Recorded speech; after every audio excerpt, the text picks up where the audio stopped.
Good afternoon. My name is Alejandra Martinez, and today I will be talking about why I chose to do exceptionality for my out of box idea. In regards to exceptionality, I am going to focus on disabilities, not so much gifted and talented. I will also focus on autism. I know that there's other forms of disability like physical disabilities or other learning disabilities, but I want to focus a bit on autism because I have encountered more occasions dealing with that kind of disability. I came across this idea when I started noticing that there is this student that goes to the tutoring center where I work really often, and she has some form of autism.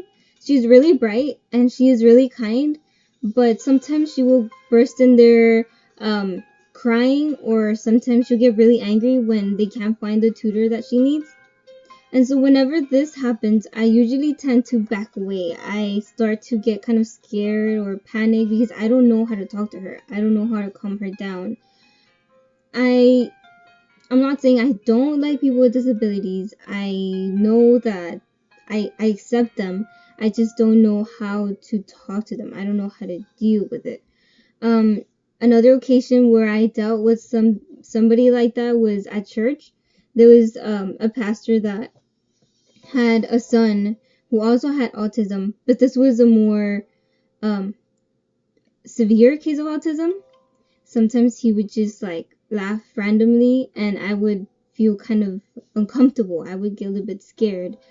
And I do feel like maybe if I learned more about the topic, maybe if I learned how to deal with them more, I wouldn't feel that anxious when I have to encounter those situations, when I have to talk to them. I hope that going to the autism center is going to help me because I will see how they work with them, how they calm them down, and I'll also be there experiencing it. It's one thing to read about how to deal with them, and another thing to actually be there, talk to them face to face.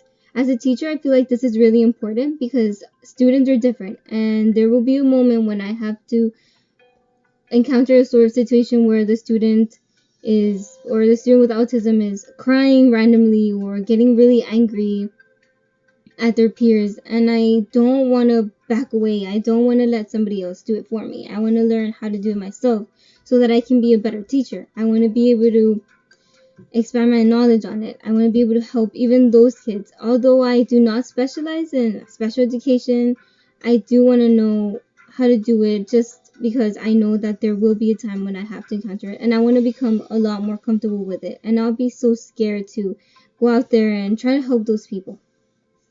Well, that's it. Thank you for your time.